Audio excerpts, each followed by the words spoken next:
സുഖം തന്നെയല്ലേ? സുഖമാണെന്ന് തന്നെ വിശ്വസിക്കുന്നു. സോ നമ്മുടെ ചാനലില് പുതുതായിട്ട് കുറെ മെമ്പേഴ്സിനെ കിട്ടിയിട്ടുണ്ട് കേട്ടോ. സോ എല്ലാവർക്കും ഭയങ്കര താങ്ക്സ് ഉണ്ട് and welcome to our family. And ഇനി നമ്മുടെ ചാനൽ ആദ്യമായിട്ട് സബ്സ്ക്രൈബ് ചെയ്യാതെ ആരെങ്കിലും കണ്ടുകൊണ്ടിരിക്കുന്നുണ്ട് എന്നുണ്ടെങ്കിൽ ഇത് നിങ്ങളുടെ ടൈമാണ്. ജസ്റ്റ് ഒന്ന് സബ്സ്ക്രൈബ് ചെയ്തേക്കുക. അതുപോലെ തന്നെ തൊട്ടപ്പുറത്തുള്ള ബെല്ലൈക്കൺ കൂടെ ക്ലിക്ക് ചെയ്യുക. ആൻഡ് ബെല്ലൈക്കൺ കൂടെ ക്ലിക്ക് ചെയ്യുമ്പോൾ ഓൾ ഓപ്ഷൻ കൂടെ കൊടുക്കാൻ മറക്കരുത്. കഴിഞ്ഞ വീഡിയോയില് നമ്മുടെ ചാനലിൽ ആദ്യമായിട്ട് വരാൻ പോകുന്ന ഒരു ഗിവ് അവേനെ പറ്റിയിട്ട് ജസ്റ്റ് ഒന്ന് മെൻഷൻ ചെയ്തിട്ടുണ്ടായിരുന്നു. ആക്ച്വലി August 9th നമ്മുടെ ചാനലിൽ ഗിവ് അവേ നടക്കാൻ പോകുന്നത്. ആൻഡ് അതിന്റെ ഫസ്റ്റ് ക്രൈറ്റീരിയ എന്ന് വെച്ച് കഴിഞ്ഞാൽ നമ്മുടെ സബ്സ്ക്രൈബേഴ്സ് ആവണം. അതാണ് ആദ്യത്തെ ക്രൈറ്റീരിയ. ആൻഡ് അതിന്റെ എന്താണ് റൂൾസ്, ദെൻ പിന്നെ എന്താണ് ക്രൈറ്റീരിയാസ് എന്നൊക്കെ നമ്മൾ കമ്മിങ് വീഡിയോസിൽ പറയുന്നതായിരിക്കും കേട്ടോ. സോ ഇന്ന് വന്നിട്ട് നമുക്കൊരു സ്പെഷ്യൽ വീഡിയോ ആണ് കേട്ടോ. ഇന്ന് ആക്ച്വലി ഒരു കുക്കിംഗ് വീഡിയോ ആണ്. പക്ഷെ കുക്ക് ചെയ്യാൻ പോകുന്നത് ഞാനല്ല, ഇന്ന് എന്റെ ഉമ്മയാണ് കേട്ടോ കുക്ക് ചെയ്യാൻ പോകുന്നത്. അപ്പൊ നമുക്ക് ഉമ്മാനെ വിളിക്കാം. ഉമ്മ,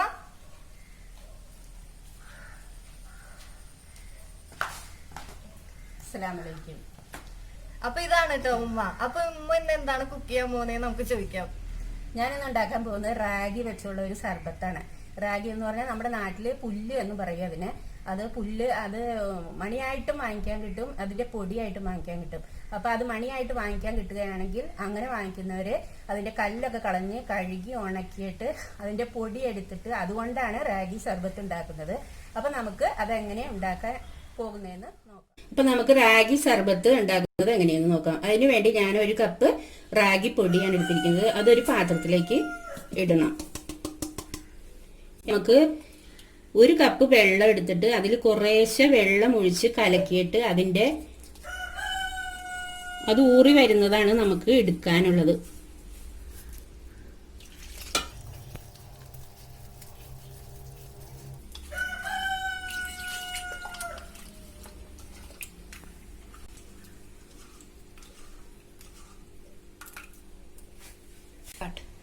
ഇനി നമുക്ക് അരിച്ചെടുക്കേണ്ടതാണ് കേട്ടോ. അരിച്ചെടുക്കണം. അത് നമ്മൾ അത് അടിയിൽ തരികളൊക്കെ ഉള്ളതിൻ്റെ പേരിൽ നമ്മൾ അരിച്ചെടുക്കണം. നല്ല അരിപ്പ് വെച്ചിട്ട്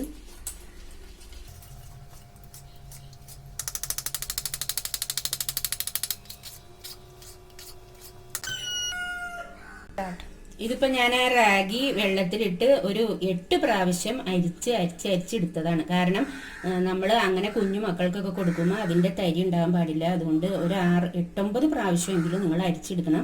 അപ്പൊ എനിക്കത് അരിച്ചെടുത്തപ്പോൾ 2 കപ്പ് വെള്ളം ഒഴിച്ചിട്ടാണ് ഞാനിതിങ്ങനെ കുറേശ്ശെ അരിച്ച് 8 പ്രാവശ്യം അരിച്ചെടുത്തത്. അപ്പൊ ഇത് എനിക്ക് 2 കപ്പ് അതിന്റെ പാല് കിട്ടിയിട്ടുണ്ട്. ഇത് നമുക്ക് സർബത്ത് ഉണ്ടാക്കാൻ വേണ്ടി ഒരു പാനിലേക്ക് ഇത് ഒഴിക്കാം. 2 കപ്പ് പാല്, പശുവും പാലും കൂടി അതിന്റെ കൂടെ ഒഴിക്കണം.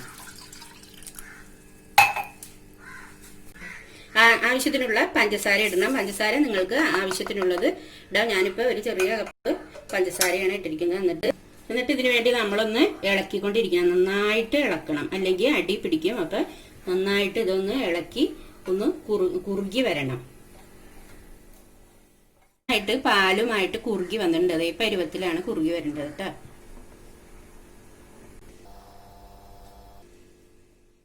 ഇത് നമ്മുടെ സർബത്ത് നന്നായിട്ട് ചൂടാറിയിട്ടുണ്ട്. അപ്പൊ നമ്മുടെ സർബത്ത് ഒന്ന് സെറ്റ് ചെയ്യാൻ വേണ്ടിയിട്ട് ഞാൻ ഒരു 2 സ്പൂണ് കസ്കസ് വെള്ളത്തിലിട്ടിട്ടുണ്ടായിരുന്നു.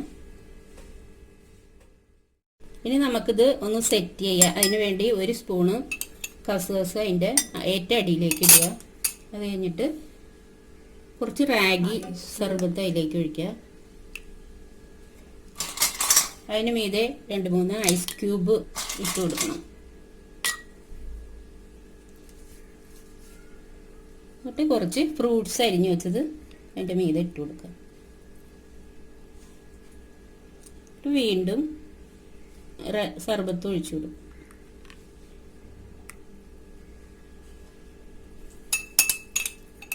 എന്നിട്ട് അതിൻ്റെ മുകളിലേക്ക് കസ്കസ് ഒരു 2 സ്പൂണ്, കുറച്ച് ആപ്പിള് അതിൻ്റെ മുകളിൽ ഡെക്കറേറ്റ് ചെയ്ത് കൊടുക്കുക. അതിൻ്റെ മുകളിലേക്ക് 2-3 നട്ട്സും വെച്ച് കൊടുക്കുക. ഇപ്പം നമ്മുടെ റാഗി സർബത്ത് റെഡി. അപ്പൊ നമ്മുടെ ടേസ്റ്റി ആയിട്ടുള്ള റാഗി സർബത്ത് ഉണ്ടാക്കുന്ന എല്ലാവരും കണ്ടില്ലേ, ഭയങ്കര എളുപ്പമാണ് കേട്ടോ. അപ്പൊ എല്ലാവരും ഇത് വീട്ടിൽ ട്രൈ ചെയ്ത് നോക്കണേ. അതുപോലെ ഇഷ്ടപ്പെട്ടു കഴിഞ്ഞാൽ നമ്മള് കമന്റ്സ് തരണേ. പിന്നെ നമ്മുടെ ഗിവ് അവയുടെ കാര്യം ആരും മറക്കരുത്. അപ്പൊ നമുക്ക് ഇനിയും നല്ല വീഡിയോ ആയിട്ട് കാണാം. അതുവരേക്കും thanks for watching. Bye bye. അസ്സലാമു അലൈക്കും.